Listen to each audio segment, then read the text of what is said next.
சகரியா எலிசபெத்தை குறித்து ஒரு அழகான ஒரு வேத வார்த்தை நம்முடைய வேதத்தில் இருக்குது. லூக்கா 1:6 அவர்கள் இருவரும் கர்த்தரிட்ட சகல கற்பனைகளின் படியையும் நியமங்களின் படியையும் குற்றமற்றவர்களை நடந்து தேவனுக்கு முன்பாக நீதி உள்ளவர்களாய் இருந்தார்கள்.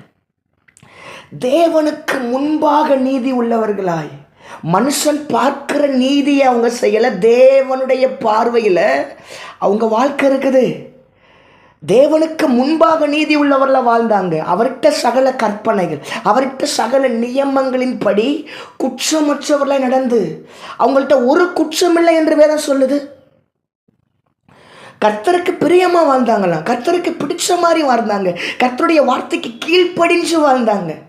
தேவனுக்கு முன்பாக அவங்க உலகத்தில் தான் ஜீவிக்கிறாங்க, அவங்க மனுஷருடைய கூட்டத்தின் நடுவில் தான் வாழ்கிறாங்க. ஆனாலும் அவங்க தேவனுக்கு முன்பாக வாழ்கிறாங்கன்னு வேதம் நமக்கு சொல்லுது. யாரெல்லாம் கர்த்தருடைய வார்த்தைக்கு கீழ்ப்படுகிறாங்களோ, அவங்க உலகத்துக்கு முன்பதாக ஜீவித்தாலும் அவங்க தேவனுக்கு முன்பாக வாழ்ந்து கொண்டிருக்கிறாங்க. நீங்கள் கர்த்தருடைய வார்த்தைக்கு கீழ்ப்படுகிறீங்களா? நீங்கள் கர்த்தருடைய வார்த்தைக்கு செவி சாய்க்கிறீங்களா? கர்த்தருக்கு பிரியமான வாழ்க்கையை வாழ்கிறீங்கன்னா நீங்கள் மனுஷருக்கு முன்னாடி வாழலை, கர்த்தருக்கு முன்பதாக வாழ்ந்து கொண்டு இருக்கிறீங்க. அதான் எலியா அழகாக சொல்கிறார்ல, இஸ்ரவேலின் தேவனுக்கு முன்பாக நிற்கிற நான். அப்படின்னா நான் மனுஷனுக்கு முன்னாடி வாழலை, என்னுடைய வாழ்க்கை கர்த்தருக்கு பிரியமாக இருக்கிறபடினால நான் தேவனுக்கு முன்பாக வாழ்ந்து கொண்டிருக்கிறேன். சகல நியமத்தின்படியும் வாழ்ந்த குடும்பம், சகல கற்பனைகளை கடைப்பிடித்து வாழ்ந்த குடும்பம். ஆனால் அவங்களுடைய வாழ்க்கையில் ஒரு குறை இருந்துச்சுங்க. அவங்க வாழ்க்கையில் ஒரு இயலாமை இருந்துச்சு. தனக்குன்னு ஒரு பிள்ளை இல்லை, வயது சென்ற காலம், கிழவனான காலம், இனி எனக்கு ஒரு நன்மை வருவதற்கு சாத்தியம் இல்லாத ஒரு காலம். அந்த காலத்தில் வேதம் நமக்கு ஒரு வார்த்தையை சொல்லுது. சகரியா ஆசாரிய முறைமையின்படி ஆலயத்துக்குள்ளே போய் தூபம் காட்டும்படி கடந்து போகிறார். அந்த சூழ்நிலையில் ஒரு தேவதூதன் வந்து நின்று சொல்றாரு, உன் வேண்டுதல் கேட்கப்பட்டது. பல ஆண்டுகளாய் ஜெபித்த ஜெபம், பிள்ளைக்காக எத்தனை வருஷம் சகரியாவை எலிசபெத்து தேவ சமூகத்தில் ஜெபிச்சாங்கன்னு தெரியாது, அழுதாங்கன்னு தெரியாது, புலம்புனாங்கன்னு தெரியாது.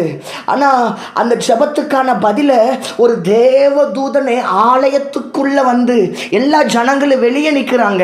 வேதம் சொல்லுது, எல்லா ஜனங்களும் வெளியே ஜெபித்து கொண்டிருக்கிறாங்க. சகரியாவை சந்திக்கும்படி வார்த்தை வரலை, வார்த்தை எடுத்துக்கொண்டு தேவதூதனை இறங்கி வருகிறான். இறங்கி வந்து சொல்கிற, உன் வேண்டுதல் கேட்கப்பட்டது.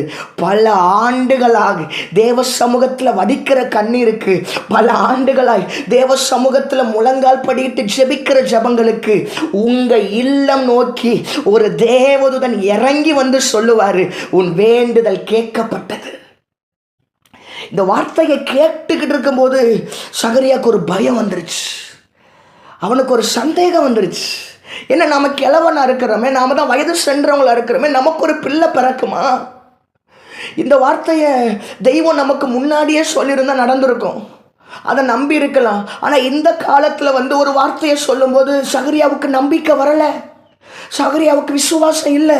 அவன் அந்த வார்த்தையை இருதயத்தில் கொண்டு போகாம அவன் சிந்தையில் கொண்டு போனான். வார்த்தையை இருதயத்தில் கொண்டு போவதற்கும் சிந்தையில் கொண்டு போவதற்கு வித்தியாசங்கள் உண்டு.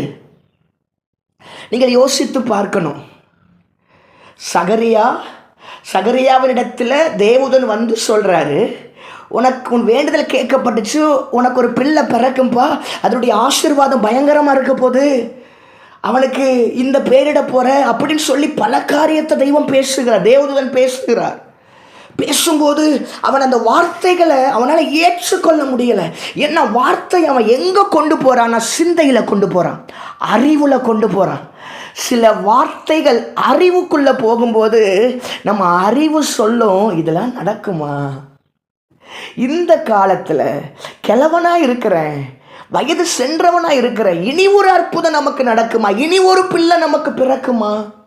நம்பிக்கை இழந்து வாழ்ந்து கொண்டிருக்கிற சகரியாவிடத்தில் தெய்வம் வந்து சொன்ன வார்த்தை, உன் வேண்டுதல் கேட்கப்பட்டது.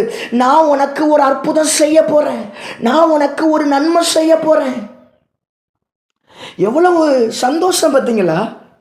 ஆனால் அதை விசுவாசிக்க முடியல, அதை சந்தேகிக்கிற ஒரு இருதயம். என்ன, வார்த்தையை அறிவுக்குள்ளே கொண்டு போகிறது வேற, இருதயத்துக்குள்ளே கொண்டு போகிறது வேற. நாம் ஒரு காரியத்தை யோசிக்க வேண்டியது ரொம்ப அவசியம். சகரியா கொஞ்சம் பின்னாடி திரும்பி பார்த்தாரையானால் 100 வயசுல ஒரு ஆபிரகாமை பார்க்கலாம். தெய்வம் அவனுக்கு செஞ்ச அற்புதத்தை பார்க்கலாம்.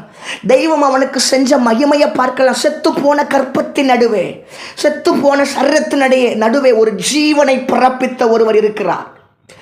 அவனுடைய பின்னணியத்தை திரும்பி பார்த்தா ஏன்னா இவங்களுடைய திட்டத்துக்கு பின்னாடி தான், இந்த மகிமைக்கு பின்னாடி தான் ஆபிரகாம் இருக்கிறார். ஆபிரகாமுடைய வாழ்க்கையை கொஞ்சம் திரும்பி பார்ப்பாரே, ஆனால் அவருக்கு ஒரு காரியம் புரியும். ஆபிரகாமுக்கு செய்தவர் எனக்கும் செய்வார். ஆபிரகாமுக்கு 100 வயசுல அவரால் பிள்ளை கொடுக்க முடியும், அவரால் எனக்கும் கொடுக்க முடியுங்கிற நம்பிக்கை வரும். ஆனால் அவன் வார்த்தையை எங்கே கொண்டு போயிட்டான்னா அவன் சிந்தையில் கொண்டு போயிட்டான். இன்றைக்கி ஒரு காரியத்தை சொல்லவா அவங்களிடத்துல, நீங்கள் இதே கேப்ரியல் தூதன் தான் மரியலிடத்துலையும் வார்த்தையை கொண்டு போய் சொல்கிறாரு, நீ பரிசுத்த ஆவியினால் கருவச்சு ஒரு பிள்ளையை பெற்றெடுப்பண்ணு. ஆனால் அந்த வார்த்தையை அவள் சிந்தையில் வைக்கலை, அவள் இருதயத்தில் வச்சா. அவள் அந்த வார்த்தையை சிந்தையில் வைக்கல, அவள் இருதயத்தில் வச்சா. நான் திரும்ப சொல்கிறேன், அறிவுக்குள்ளே வருகிற வார்த்தைக்கும் இருதயத்துக்குள்ளே வருகிற வார்த்தைக்கு வித்தியாசம் உண்டு. அறிவுக்குள்ளே ஒரு வார்த்தையை வைப்பீங்கன்னா அது நடக்குமா நடக்காதேங்கிற யோசனை வரும். ஆனால் இருதயத்துக்குள்ளே வைப்பீங்கன்னா, ஆவிக்குள்ளே வைப்பீங்கன்னா அந்த வார்த்தை ஜீவனாய் உள்ளே போய் அது அற்புதத்தை வெளியே கொண்டு வரும். நீங்கள் யோசிச்சு பாருங்க, சகரியாவுக்கு கூட 70 வயசு தான். ஆனால் ஆபிரகாமுக்கு 100 வயசில் அற்புதம் செஞ்சார். அப்படின்னா சகரியா திரும்பி பார்க்கக்கூடிய ஒரு அற்புத அடையாளம் பின்னாடி இருக்குது. ஆனால் மரியாளுடைய வாழ்க்கையில் இதுவரைக்க அப்படி ஒரு அற்புதத்தை யாரும் பார்த்ததில்லை. புருஷனோடு இணையாமல் ஒரு பிள்ளை பூமியில் பிறக்காது. அப்படிப்பட்ட அற்புத அடையாளம் அவளுக்கு பின்னாடியே இருந்ததில்லை. சகரியாவால் நம்ப முடியல, ஆனால் மரியாள் நம்புனா. மரியாள் விசுவாசிச்சா, அதுக்கு அவள் ஒப்பு கொடுத்தா. உங்களுக்கு சொல்லவா, கர்த்தர் உங்க கூட பேசுறாரா? கர்த்தர் உங்க கூட வார்த்தையை கொடுத்துக்கிட்டு இருக்கிறாரா? நீங்க நம்புவதற்கு ஏதுவா அந்த வார்த்தையை அறிவுக்கு கொண்டு போகாம இருதயத்துக்கு கொண்டு போங்க. இன்னைக்கு தேவன் பேசுகிற அநேக வார்த்தைகள் நம்மளால நம்பவே முடியாதுங்க. நம்பவே முடியாத வார்த்தைகளை தான் நீங்க தேவ சமூகத்தில் நம்பணும். சில நேரங்களில் தெய்வம் நம்மோடு கூட பேசுகிற வார்த்தைக்கும் நாம் இருக்கிற சூழ்நிலைக்கும் எந்த சம்பந்தம் இல்லாமல் இருக்கும். தேவன் நம்ம கூட பேசும்போது எதுவுமே இல்லாமல் இருக்கும். ஆனால் என் சூழ்நிலையை வச்சு தெய்வத்துடைய வார்த்தையை எடை போட்டுறாதீங்க. அந்த வார்த்தையை உங்கள் ஆவிக்குள்ளே வைப்பீங்கன்னா என் இருதயம் முழுவதுமாய் அந்த வார்த்தையை நம்பும். என் இருதயம் முழுவதுமாய் அந்த வார்த்தையை சார்ந்து நிற்கும். வார்த்தையின்படி சகலமும் உங்கள் வாழ்க்கைக்குள்ளே வருவதாக வேதம் நமக்கு சொல்லுதில்ல. அதுக்கப்புறம் சகரியாவை பார்த்து கபிரியல் தூதன் சொல்கிறான், இந்த காரியங்கள் நடக்கிற வரைக்கும் நீ ஊமையாக இருப்ப. இந்த காரியங்கள் நடக்கிற வரைக்கும். அப்படின்னா யோவான் என்கிற ஒரு மனுஷன் எலிசபெத்துடைய கற்பத்திலிருந்து வெளிப்படுற வரைக்கும் நீ எப்படி இருப்ப? ஊமையனா இருப்பேன் ஆண்டவர் சொல்கிறார். நீ ஊமையனா இருப்பேன் ஆண்டவர் சொல்கிறார். இது என்ன சிச்சையா? சகரியாவுக்கு ஆண்டவர் கொடுத்த சிச்சையை நம்ப மறுக்கிற மனுஷனுக்கு, தேவனுடைய வார்த்தையை ஏற்றுக்கொள்ள மறுக்கிற மனுஷனுக்கு தேவன் சிச்சை கொடுக்கிறாரோ? இல்லைங்க. என்ன வேதம் சொல்லுதில்ல, விசுவாசித்தேன் ஆகையால் பேசுகிறேன். ஒரு மனுஷன் விசுவாசிச்சான்னா அவனால் பேசாமல் இருக்கவே முடியாது. அவன் பேசிக்கிட்டே இருப்பான், கர்த்தர் எனக்கு செய்ய போகிறாரு, என் ஆண்டவர் நிச்சயம் செய்வார் என்கிற வார்த்தைகள் அவன் பேசிக்கொண்டே இருப்பான். அந்த வார்த்தைகளை அவன் சொல்லிக்கிட்டே இருப்பான். ஆனால் சகரியானால் அந்த வார்த்தையை ஏற்றுக்கொள்ள முடியாதனால தான் நான் நம்புகிறேன், கர்த்தர் நீ வெளியே போனினா இப்பேற்பட்ட தேவத்திட்டத்தை தடை பண்ணி போட்டுருவாப்பா. என்ன உன்னால் விசுவாசிக்க முடியல. அதனால தான் அந்த காலம் வரைக்கும் கர்த்தர் அவனுடைய நாவை அடக்கி போட்டார், அவனை ஊமையாக்கினார். இது சிச்சை அல்ல, சிகிச்சை. இது தேவன் அவனுக்கு சில காலங்கள் வரைக்கும் கொடுத்த ஒரு சிகிச்சை.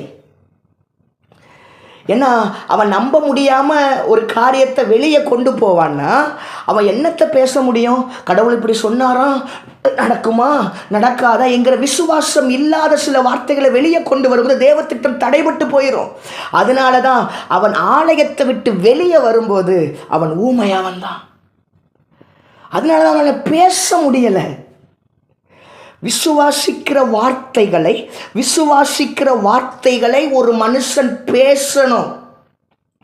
அப்படி பேசலைன்னா சும்மா இருந்துடணும். இல்லைட்டா நீங்கள் விசுவாசிக்காமல் தேவனுடைய வார்த்தையை நம்பாமல் பேசுனீங்கன்னா தேவன் உங்களுக்கு செய்ய போகிற அற்புதத்தை நீங்கள் கெடுத்து போட்டுருவீங்க. ஒன்று நம்பிடணும். நம்ப முடியலையா, அந்த வார்த்தை நடக்கிற வரைக்கும் நீ அமைதியாக இருந்துற. வார்த்தைகள் நடக்கிற வரைக்கும் தெய்வம் உனக்கு சொன்ன அற்புதங்களை விசுவாசிக்க முடிஞ்சிச்சுன்னா எடுத்து அந்த வார்த்தையை பேசு. அப்படி இல்லை, உன்னால் விசுவாசிக்க முடியலையா, அந்த வார்த்தைகளை பேசாமல் அமைதியாக இருந்துரு. ஏன்னா தேவ திட்டம் நிச்சயம் நடக்கும். தேவனுடைய விருப்பம் நிச்சயம் நடக்கும். விசுவாசம் இல்லாமல் வேறு ஏதோ ஒரு காரியத்தை பேசி தேவ திட்டத்தை தடை பண்ணி போற்றக்கூடாது. அதனால தான் ஆண்டவர் சகரியாவுடைய நாவை அடைத்தார். அதனால தான் சகரியாவுடைய நாவை கர்த்தர் சில காலங்களுக்கு கர்த்தர் அடைச்சி வச்சார். இன்றைக்கி நான் உங்களை பார்த்து சொல்கிறேன், தேவனுடைய வார்த்தையை நம்புவீங்கன்னா, தேவனுடைய வார்த்தையை சார்ந்திருப்பீங்கன்னா உங்களுக்கான ஒரு அற்புதம் நடக்க போகுது. உங்களுக்கான ஒரு காரியம் நடக்க போகுது. உங்கள் வேண்டுதல் கேட்கப்பட்டாயிற்று. வார்த்தையை அறிவில் கொண்டு போகாமல் உங்கள் இருதயத்துக்குள்ளே கொண்டு போங்க. கர்த்தர் நிச்சயம் அற்புதம் செய்வார்.